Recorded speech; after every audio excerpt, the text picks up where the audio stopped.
in the chat. Nathan just started the recording, so everybody knows that. Also, please mute when you're not speaking. And then you'll also see on your screen, step back and step up. So if you're a person that tends to speak a lot, and be the first person to answer a question, maybe today is the day to take half a step back and create more space for other people to step in. And if you tend to be somebody who's quieter, maybe today's an opportunity to step up and fill that space, starting with inclusivity. So, as Nathan was sharing, my name is Britt Basel. I'm connecting today from Mexico, which has been home for the last 14 years. And as he was sharing, I'm coming to our session today as a social scientist, as a natural resource manager. I also have almost 20 years working with agroecology and watershed management and climate change adaptation, and as a visual storyteller who is taught for Nat Geo for over a decade. So a lot of what I'm sharing with you today is drawing on those 3 dimensions of my experience. And I'm also always learning and growing. And I'd love to take today as a starting point for an ongoing conversation about how we can be more inclusive and more impactful with our images. So I was going to start the discussion with this, which you put in the chat, which we did. And it's great to see the variety of what people are working on. I saw some agroecology, I saw some working with women. And we're going to have a chance for other people to share the type of work that they're doing a little bit later. But today, what we're going to be talking about is your role as a photographer, the power and responsibility of photography, how to be inclusive and aware of how we wield our cameras. And we're also going to share a roadmap for making more inclusive images, including a few tips on how to improve our photos and engaging our subjects. In the roadmap, we're going to talk about 3 stages, which you see on your screen, of learn and prepare, connect and collaborate, explore and create. So today is going a lot more into the depth of how do we make a good photograph. So today we're going to talk about inclusive photography, but let's start talking about photography and you. So if all of us took a trip together and we went to the same places, would we all have the same photos? Raise your hand if you think we'd have the same photos. We probably wouldn't. There's this magical thing that happens that the vast majority of all of our photos are going to look different from each other because we all see something and focus on something a little differently. So I want to ask all of you to bring your hands together in a tube and bring it to one of your eyes. And we won't take a screenshot, don't worry. And close your other eye if you can, if you want to, and look around for a minute. Look around your surroundings. And if you're looking through that tube, how much of your surroundings do you see? What do you choose to look at? What do you focus on? So each one of us sees and decides to focus on what we think is interesting or important, what we've learned, what we've experienced, what our beliefs are. And what we decide to look at, or what we know to look at, is going to influence what we show in our images and what story we tell. So why is this important? Let's take a step back. What do photographs do? You are literally transporting your viewer to a different time and place. You are giving shape and voice to something that people might not otherwise see. You are the conduit. They're learning about that moment through your photographs, and you are guiding how they might feel about it. Through that story, the viewer gathers information about the issue, and they develop their beliefs about the issue. Through your images, you are contributing to how people understand a topic. So viewer by viewer, to whatever level it might be, you are affecting how society thinks about an issue. So let's put this into the big picture. Have any of you had a photograph that you've seen that moved you? that made you feel something? Can I get a raised hand if anybody can think of a photograph that's impacted you, that you've seen it, and it's made you feel, it's stirred something up in you. So photographs have changed history. And I want to invite you to consider something. Photographs aren't just images. They give shape and voice. They are not neutral. They can also be a social and a political tool. They can help change how people feel about things, how they act, what they support. And this influences politics and the decisions that are made. So even if we don't mean to be political with our photos, it's important to consider who and what agenda we're serving. And that's your role, because you, as a photographer, decide what the photo is going to be of. You decide what voices are included. You have the power to either reinforce or challenge societal norms. And there can be unexpected outcomes or paradoxes. So we've all seen photos of famine and suffering and kids and mothers suffering, right? What are those photos designed to do? They're designed to instill empathy and push policies or raise money, right? So a friend of mine from the Netherlands recently was sharing a story about how she's perceived this has changed in the Netherlands. And she was saying that before, people reacted to images of starvation and hardship by giving philanthropic dollars to help stop those hardships. But the images of starvation and hardship continued. So the message the donors received was, our money isn't making a difference. This isn't helping. I'm not going to give anymore. So new images of starvation and hardship now undermine public support for development. It's important to think critically about the type of impact and unintentional impact our photos can have. So maybe at this point, the solution is highlighting what is working and where there is hope. It's a continuous dance, but it's important to recognize the possibility of unintended consequences. So let's start to unpack this with an example of women in agriculture. Women are not often shown in agriculture. And if they are, they're often shown as suffering agriculture. They're shown as dealing with hardship and drudgery. And what impact does that have on what people think about women in agriculture? If women are seen as weak and suffering in their work in agriculture, are people bound to want to help them engage with agriculture? No. Will money and projects go towards them working in agriculture? Very unlikely. But if images show positive stories about women in agriculture in a way that improves how they are represented and the respect they receive, maybe there will be greater support for developing gender responsive solutions. So as a result, images might support improved success in food production, pushing things one way or another.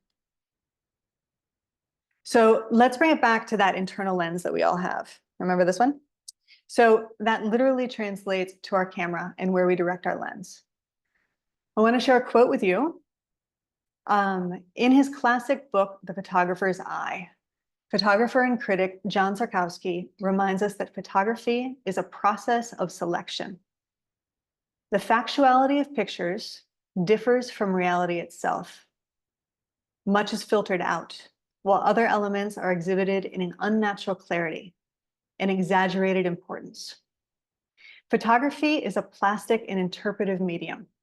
When we confront photos, what we think about and act upon is the symbolic report and not the concrete event. Photos are composed, edited, narrated, and circulated with an eye toward creating a specific effect to stimulate emotion, such as empathy or outrage, in viewers and cause them to act. So with this in mind, while we all have our filters, your camera is a filter that you are consciously in control of. You are transporting people. You are deciding what they see in that place and with those people. And based on how you direct your camera, you are deciding what you include and what you do not include, what story you are telling and whose story you are telling. So I want to ask all of you to close your eyes for a minute. And imagine you're walking into a community that has just suffered a flood. Mud-soaked belongings are strewn everywhere. Homes are destroyed. There is a woman that's crying as she sorts through the wreckage, alone. On the other side of the street is a grandmother that's playing games with neighborhood children to distract them. Which image do you take? There is a house that stayed intact next to a house that is destroyed. Which one do you photograph? There's an old man that shares a resilient smile with you when you pass, and another man with a crushed look on his face, gazing into the distance. Whose portrait do you decide to share? So open your eyes. And these are simple and straightforward examples, but each decision you make when you click the shutter is based on your perspectives and your politics, what you think is important and what resounds with you. You are deciding what people receive. Each photographer decides where to look, and through where they decide to look in the moment they capture, they're deciding what is going to be said and who is going to have a voice. You determine what the viewer is going to feel, and what they feel influences what they do. It's a tremendous opportunity, and it's a privilege, and it's a responsibility. So now we're going to take this to the context of history and power dynamics. So since colonialism, colonizers and other power actors have tried to justify themselves by making people in colonized or underrepresented areas appear less and in need of help. This has been used to justify an unequal power structure. And photos have been a really powerful way to do this. Even think about the language. We take images. We take photos. We put those images to use so viewers have a certain understanding about whatever it is we're trying to show them. But this is our vision of the event, meeting our goals. So let's go back to the example of the flood and the grandmother and the woman and the two old men. If you were to ask each of these possible subjects what they want you to show about that moment and their experience, what would they tell you? What impact would they want your story to have? So it's crucial to make sure that we're not taking images, but making images in a way that our subject has a say in how they are seen, the stories that is being told, and as a result, that we tell a story that empowers, a story that fortifies the power and the agency of the subject. So inclusive photography is a shift from one-way extraction to a two-way interaction of collaboration, respect, and the subject having a voice in the story that is told and how that story is used. In other words, it's a shift from extraction to collaboration. So how do we do this? How do we shift from taking photographs to making photographs? How do we tell an impactful and an inclusive story? Now we get to our map. We're going to talk about 3 important stages of making inclusive photographs. So the first one is do your research. Research the issue before you arrive. You need to understand what you're seeing so you know what you want to show and how you might show it. So start by thinking about and researching what is important, who are the key people, what are the different perspectives, both positive and negative, that people have about the issue.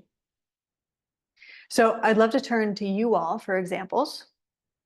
So working with gender responsive agriculture or agroecology or women in markets or all of the different topics you work with. I would love for you to choose one question that's on the board right now. And then in the chat, list your focus and briefly answer one of these questions with a few words. So why is your issue important? Who are the key actors? What are 2 different perspectives people have about the issue? Are there assumptions people make? What do people need to understand?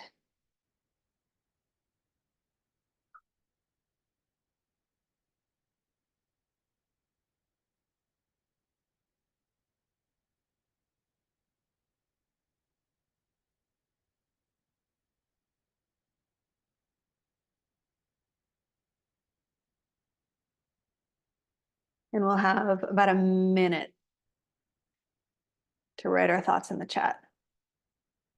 And it can just be a few words.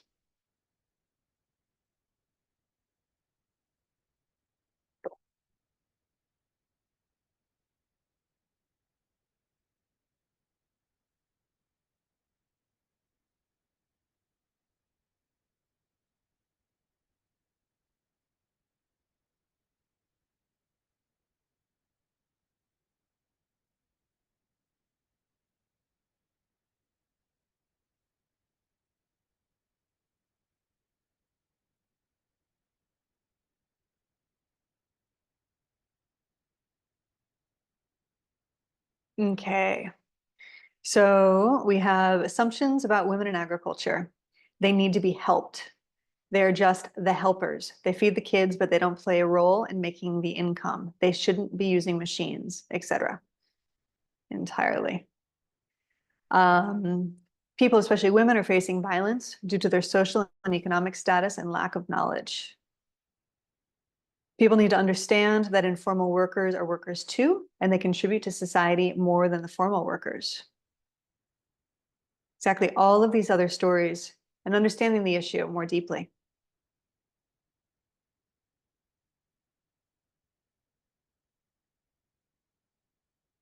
Okay, we'll give it another moment if anybody has one that they're finishing up before we move on.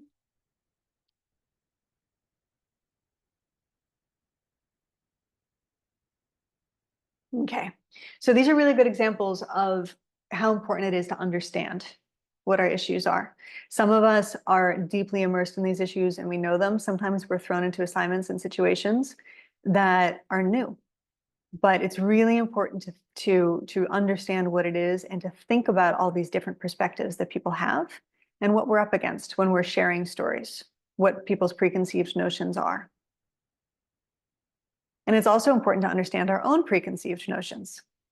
So as part of this overview, it's important to reflect on where you sit in relation to all of this. It's crucial that we understand our own positionality, who we are, where we're from, what our beliefs are. We need to understand our biases because our biases will affect what we show in our images, the story we tell, and the impact that story will have, and who that story will serve. So I've listed here a few questions for self-reflection. What are your beliefs on the topic? What do you not know? What else do you need to learn? What are your biases? How might those biases influence your photographic work? So for inclusive photography, it's fundamental that we recognize our viewpoint and our biases. So we go from this to this. It's not just telling the limited version of what the story is. It's doing our best to be able to tell as much of the story as we can. So what's the story you hope to tell? Once you've done your research and thought about your biases, now it's time to brainstorm. While remembering that this might change once you've spoken with the people that are actually involved, but this is your starting point. And once you've brainstormed about the different stories you might want to tell, now it's time to get critical. So we're all busy. I'm busy. Every one of you is busy. We're all busy. But if you want to create impactful images that are inclusive, it's crucial to take time to reflect. Why do you want to tell this story? What's your motivation? What story do you think your photo subject might want to tell? You probably haven't met them yet, but put yourself into their shoes and think about how they might want to be presented. Remember, your ideas at this stage might be very different than what your subject tells you when you meet them, but start to reflect on it. Who will benefit from this story? Will the people you're photographing benefit? How? What impact do you hope your story will have? In a lot of cases, we go out and we're on assignment and we take images, but we need to take a step back and think about what are those actually of? Why are we there? What are we hoping to show and to what end, right? So also, as we touched on in a lot of these great comments that I see they're still coming in the chat, what are the stereotypes about this issue that you want to address or avoid? In building on what we discussed about stereotypes of women in agriculture, I want to share a quote with you from an article. You'll find this article and some other recommended resources at the end of this presentation. But in the article, they look at, and I quote, 4 pervasive gender myths. Women account for 70% of the world's poor. 2, women produce 60 to 80% of the world's food. 3, women own 1% of the world's land.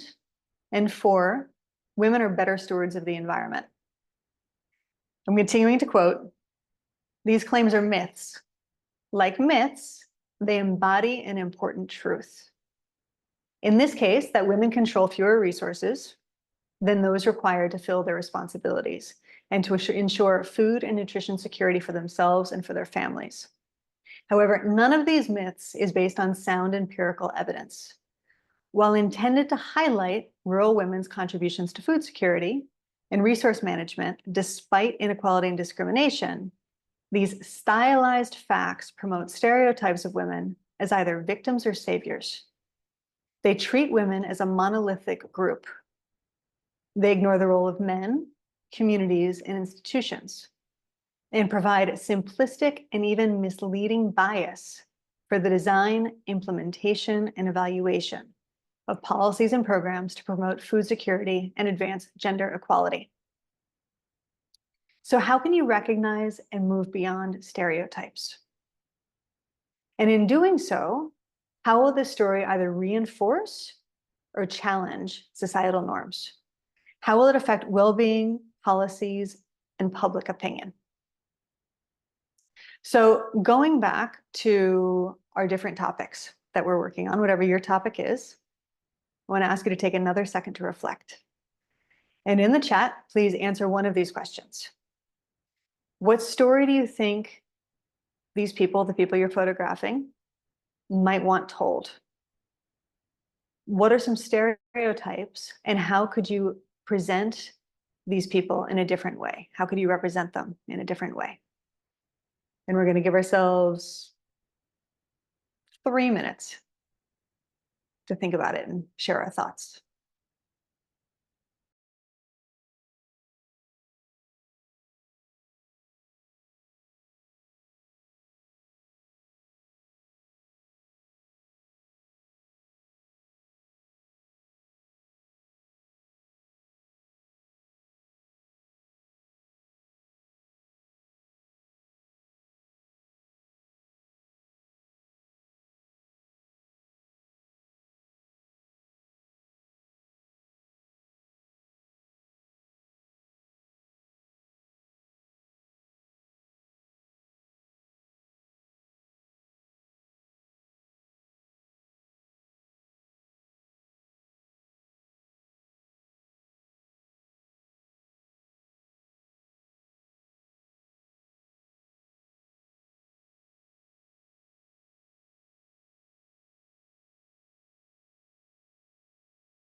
Okay, we'll take another minute or so.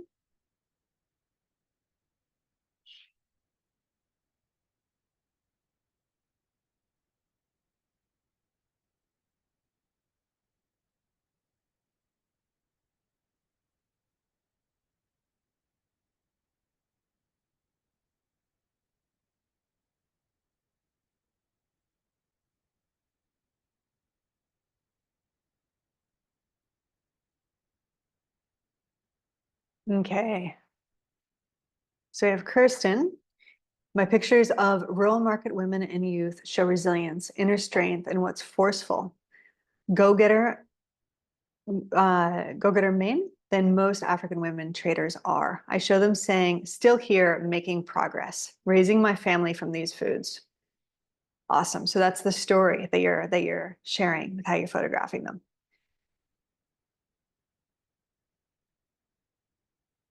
Okay, we have a woman farmer would like her images to tell the story of her being a successful entrepreneur, owning lands for her farming activities, and her husband being supportive of her success, seeing her growth in both skills and knowledge in agriculture.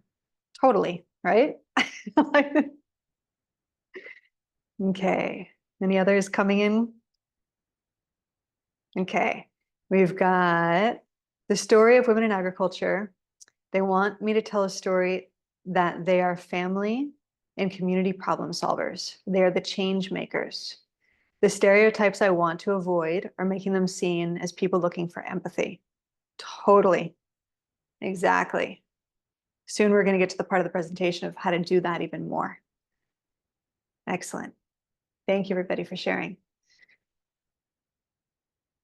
And so once we've decided what story we want to tell, then it's really important for us to start to think about the challenges and the risks. So we're still in the phase of preparing, but it's really important to think about the bigger context. And this is especially true when we're working cross-culturally or with women facing the risks of gender-based violence. So remember, we're still in the first phase of our map of learning and preparing, and we still haven't arrived at our photo shoot. But I want to share some examples of risks and possible strategies to address these risks. So for example, what if your subject is shy, scared, or distrustful of your motives? We'll talk more about how to help this a little bit more later, but to begin with, smile. Be transparent about who you are and why you're there. Have a conversation with them before they ever see your camera. Show them the photos you take. Building trust is the most important thing. So what if your subject might not understand why they're important to the story, why their story is interesting? They might not know how to talk about what they're doing or what to share. What might you do in that case? So for example, you can share about why you see it as important. You can explain how their story can inspire others. What about if your subject doesn't have time? People are busy. Ask them if they have time and how much time, and be observant of when it seems they need to stop and attend to other things. And if they run out of time, which very well might happen, ask them if it might be okay to photograph elements of where you are around you that can help tell the story, or photograph them as they work. Again, always being respectful. So then let's talk about gender and culture dynamics. Are you a man photographing a woman? Is this culturally appropriate? If not, find an alternative. Does the culture allow for women to be photographed? If not, is it appropriate to show their hands or other aspects of their work? It's also really important to consider whether the subject might receive backlash from their community or their husband for being showcased. Ask if it's okay to take their photo and be very clear about how, where, and why their images will be used. If they seem uncomfortable, turn back to building the relationship. And if need be, find an alternative. And again, always start with building relationships. Trust, respect, and transparency are key. Ideally, we're taking photographs in places and contexts where we already have these long-standing relationships, but if not, think about how you can build this trust and this relationship in the time that you have. So now that we've reflected on all of these aspects of learning and preparing, we're ready to make a shot list. Can you guys raise your hands if you have heard of a shot list? Do you know what a shot list is?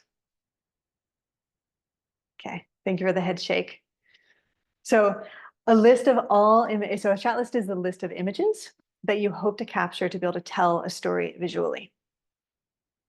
So it's an opportunity to think about all the types of images you'll need, so you can do your best to take those images when you have the chance. If you know what you're looking for, you're more likely to see it. And it doesn't mean that you're going to get every shot that's on your shot list, and definitely take advantage of opportunities that are not on your shot list, as you might not have thought about them. It's also important to think about, is this part of a written story? What images are needed to support the text?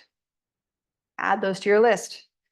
If you're approaching a topic by wanting to show a solution, what elements do you need to show in order to show that the solution is working? What questions would a viewer have about the topic? What would they want to learn about? What do you want them to understand?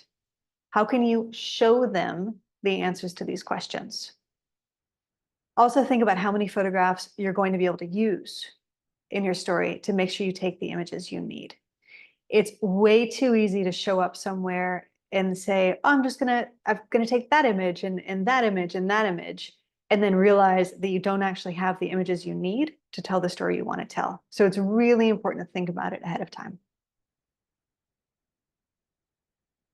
So then we get to the next step of our map, which is connect and collaborate. So as we've said, the most important thing is to build trust in a relationship based on transparency with whoever you're working with photography. So who are you? Why are you there? Why do you think their story is important? What will you do with these images? And remember, it's actually their story. You had ideas of the story you wanted to tell, but ask, what do they want people to know? How do they want people to see them? How and where do they want to be portrayed? And remember that taking good photos takes time. So as much as you can, try to build this time into your visit. So before we get into tips on how to bring all of this to life in your images, I want to take a minute and I'd love to see everyone sharing at least one quick reflection in the chat about how you can apply this to your work.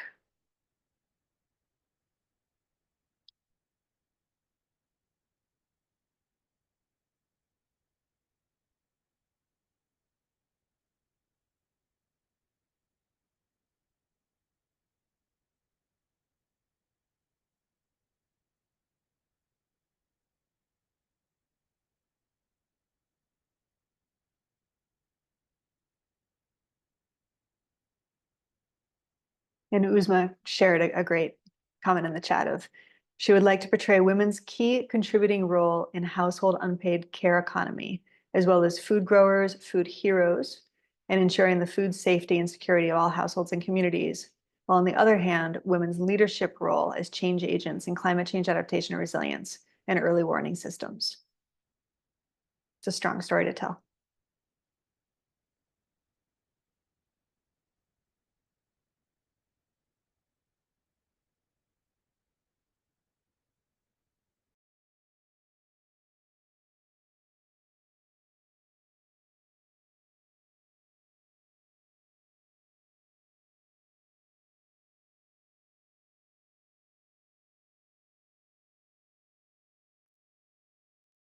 Excellent. So Kavita, I hope I pronounced that correctly, is sharing that with their institute, they take consent beforehand and share the project details before starting, which is always an excellent practice.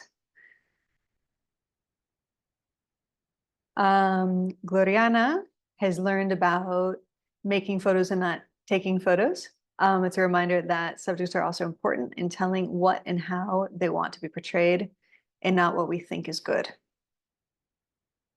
Awesome. And Kavita, we go with a storyline, but not the shot list. Awesome. I hope the shot list is helpful. So being applied as ethical clearance for studies and projects. Thank you, Sandra.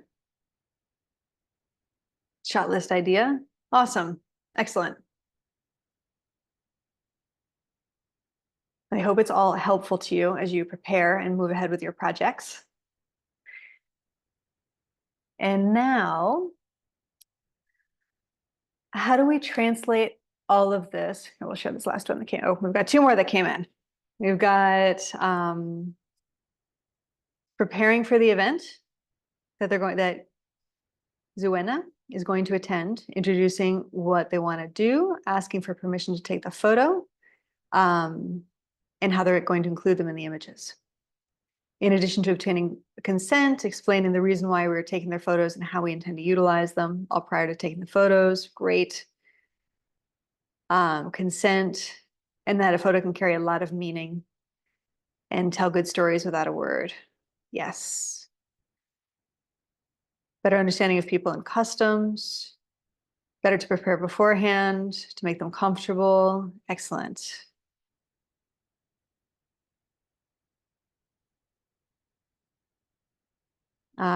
We've never tried asking the participant how they need to be portrayed, but at times if the participants knew beforehand they're going to be photographed, they arrive in their best, and that might not be the reality. Also very, very true. And it's a very fine line of telling the story that needs to be told in a way that really respects where people are coming from. So it's a dance, but it's being aware. And I think any one of us can put ourselves into the position of the people that are being photographed. And it's always a good starting point. So how do we translate all of this into taking great images? We've talked a lot about ethics and politics and preparation. And now I'm going to share a few key tips with you about how to improve your photos you take. These are just the beginning. Maybe we can dive in more deeply on some other occasion. But before anything, the most important thing for taking good photos is when you're ready to shoot, stop, observe. Who here has taken a first aid class? What's the first thing they tell you? Stop and observe the scene. This is the exact same. So what's happening around you? What are people doing? What are they using to do it? Who else is there? How does the space feel? Where is the light coming from? What's happening? This is the story that you're going to bring to life with your photographs. Think back to your shot list. What images do you need to make this story come to life in a photo story? So now we're going to take that shot list and we're going to get technical. Essentially, there's 3 types of shots that relate to the distance, the relative distance between you and your subject. So they're up close shots that you can see on the left-hand side of your screen that are usually your details. There's mid-range shots, maybe portraits or people or things that are happening. And then there's also shots like the one you see on your right that show the entire scene, that show where you are.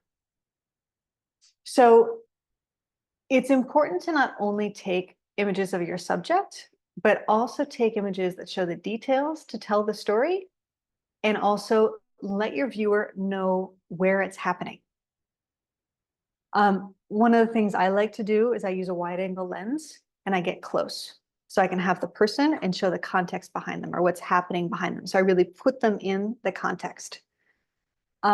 Overall, don't be afraid to get close and to participate in what's happening.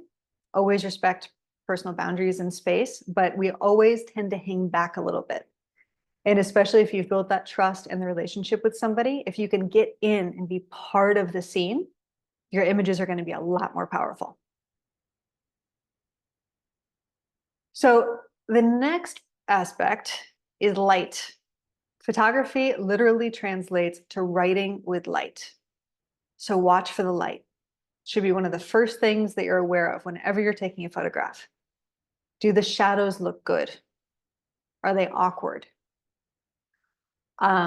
We've all seen the photos of people with a high sun and their eyes are totally blacked out and they've got awkward shadows across their nose and they're just not attractive, right?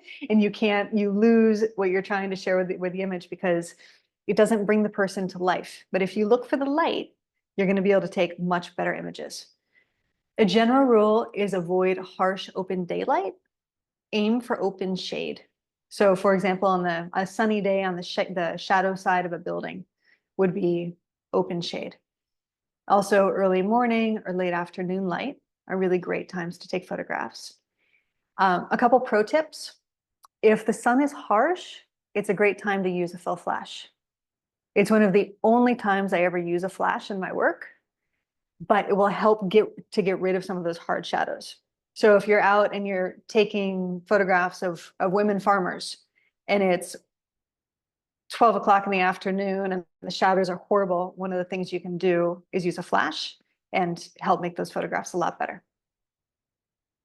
Also, try to make sure that there's light illuminating your subject's eyes. And again, that they're not darkened by shadows. Where, as the humans we are, we connect with people's eyes. And so your viewer is also going to connect with your photo and with your subject if there's light in their eyes and they can clearly see their eyes. So also look behind your subject at everything else that's in the frame. Make sure that everything in the background adds to the story, that it's part of the story. So in the images you see on your screen, on the left side, you'll see a Yoruba ceremony in Eastern Cuba. And every element helps tell the story. The painting behind her is Elegua, who is an important Orisha, or a type of god that opens paths. You can see the musicians. They're all elements that are bringing to life what's happening there. Or on the right side, you can see a musician in his home, also in Eastern Cuba, showing how he lives and where he lives. So it's giving context. It's adding elements to our photo story. Fill the frame. Every rule I ever share is also meant to be broken, but they're considerations to take in mind. A pro tip is if there are items that are distracting, like a plastic water bottle on a table, ask if you can move it. Most people are totally fine with that. Ask first, but things that shouldn't be there, move them. And if you can't move them, change where you are so that your framing doesn't include that thing. And it will make your photographs much better. It's horrible when we have the perfect image and then something that really detracts. So everything in your image should really be adding to your image as much as is possible. So now let's talk about tips for engaging your subject. One of the key things is after taking a few shots and taking one you like, show your subject a photo before you take any more. People like to see what you're seeing, and it helps them trust you because they can see that you're actually presenting them in a way that they feel good about. Another key thing is do not just take one or two images and think you have enough. Take more. Move around, get close, try different angles, get high, get low. Anytime you take one or two images, anytime I take one or two images and say, oh, I got it, especially because I don't want to bother somebody or I want to do it quickly, I never get the image. And so if you take a couple more images, you won't regret it. Also, chatting with your subject about the work they do, what they're doing, what they love about it, have them show you what they're doing. People pose quite frequently, right? And poses tend to look awkward. Take that image. There's no harm in it, right? Take that image, and then when they relax and they go back to what they're doing, keep taking more images. Take photos of their hands, of their tools, of their interactions, of their laughter. So these are just a few tips to get you started.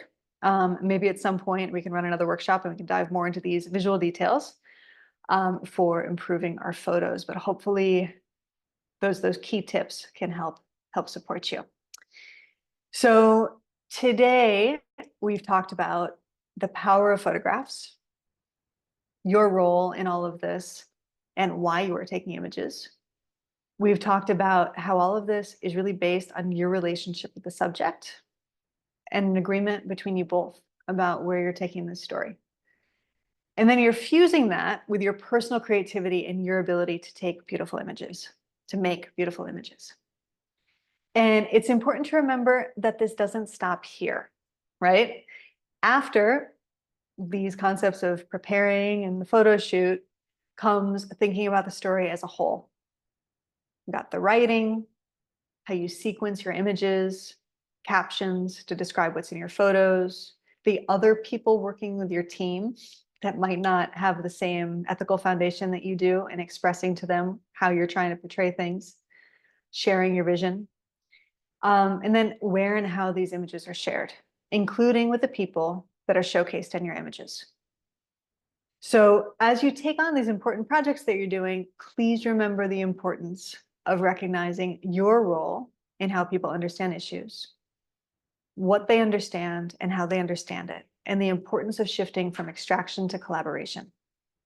From photos that pursue outside agendas to photos that empower the people we're working with, and shifting our thinking from taking photographs to making photographs through learning and preparing, including thinking critically about stereotypes, the impact of our images, our biases, and the risks to our subjects, connecting and collaborating with our subjects through transparency and listening, and exploring and creating, paying attention to light, what we include in the foreground and the background of our images, and how we engage with the people we're working with. So with that, here are a few additional resources for those who would like to learn more. I can maybe copy these and put them into the chat. We can do that in a second. And with that, I would love to know if anybody has any questions.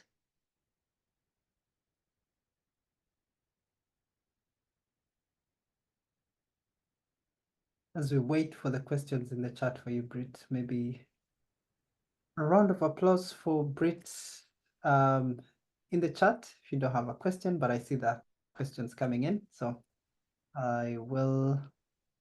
there's a hand raised for you, Britt. I think Okay. it's Anna. Perfect. I'm going to copy this in. If anybody wants these resources. Yes, Gloriana, Okay. please come up on the mic and ask your question.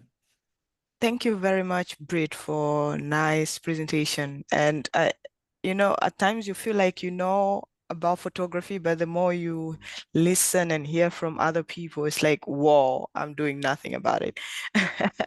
So thank you very much for refreshing our minds on what we should be doing. And yeah, there's a point when on part of when you're taking images, there was a part that you said you make yourself inclusive, like be part of it. So I was like, what do you mean when you say be part of it?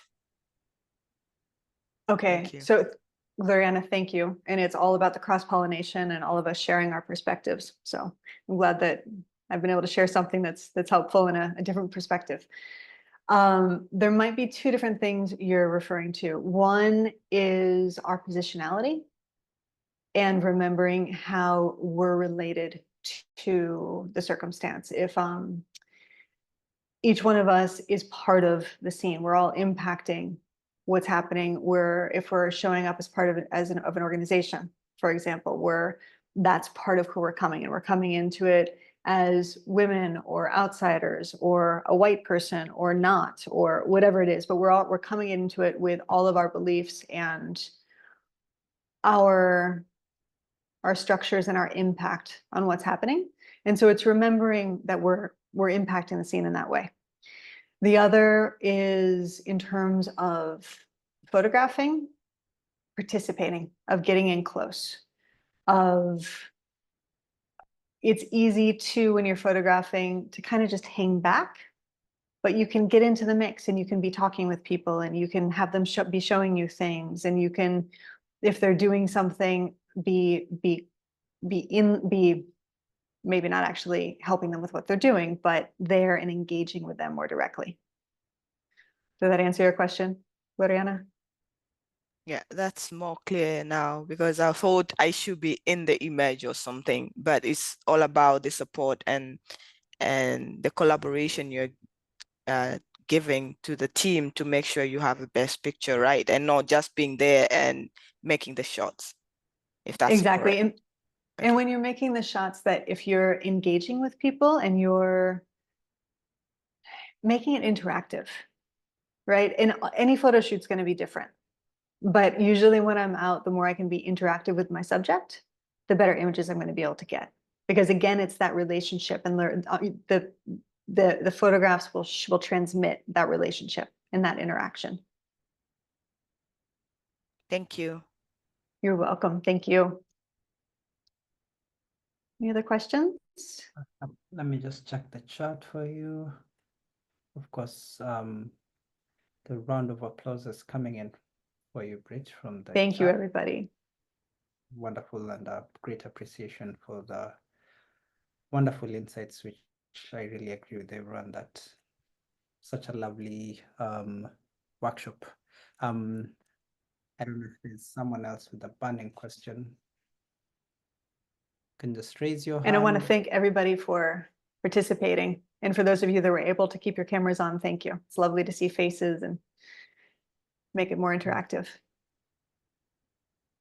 So I don't know, maybe Britt, if we don't have questions for you, I don't know, I have a few questions for our participants today. Maybe one question. I don't know what topics you would want to hear, or what topics you'd want to see in the future regards to photography. So are there topics you'd love to see covered in the future? And you know, if we organized another interactive photography workshop stroke webinar, would you attend? Are there key topics that you'd love to see in future workshops? Please let us know in the chat. And we would also take that into consideration. So yeah, so that's my question for the participants, Britt. I don't know. Excellent.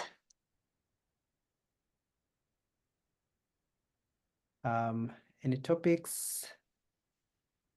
Yeah, Kavita says she would love to attend one in the future. I hope that's a yes for, yeah, let's have another workshop.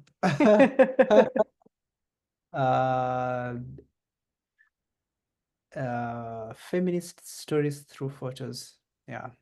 So Britt, get ready for, you know.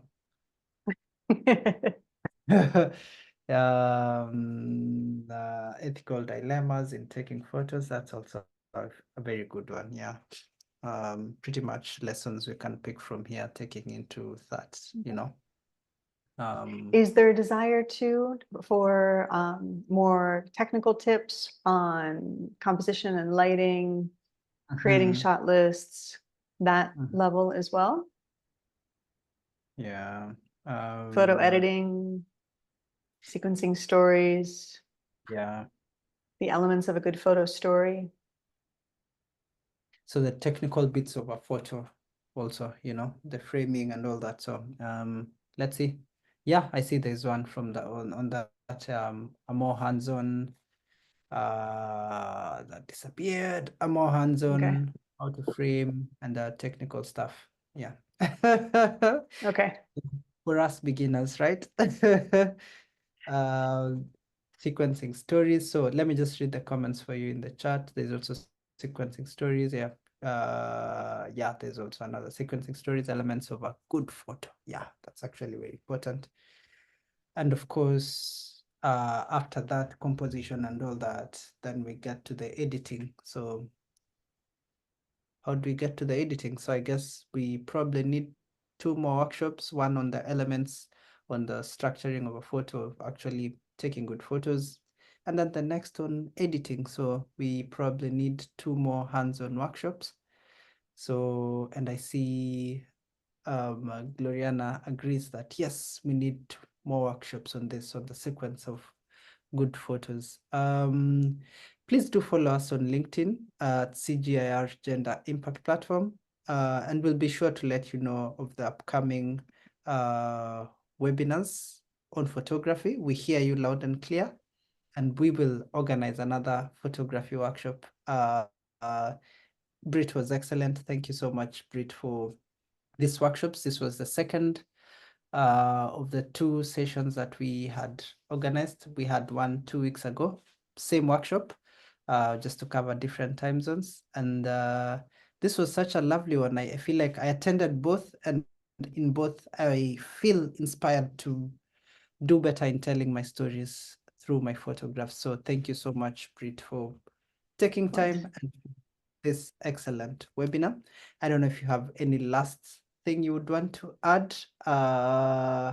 Let me see if there's something else in the chat for you first. Will be great. So someone says that anything to keep the family together through photography will be great. We don't have a photography group yet, but we have a storytellers group on LinkedIn. So it's a community of practice for gender storytellers. Let me just get the link. I should have gotten that earlier. But we have a group of like-minded gender storytellers, excellent writers, excellent photographers. Okay, some of us still learning, still on that learning curve, but yes, we have a group. I'm just posting that on the chat now. So you can join the group and we can share more tips on how to tell better stories through our photographs and also through more, maybe through our writing. So let me just put that. There you go. That's the group. And yes, we will Excellent. share. And Nathan? Okay. Yeah. Back to you, Britt, yeah. Perfect. I was just confirming you'd seen that about the recording.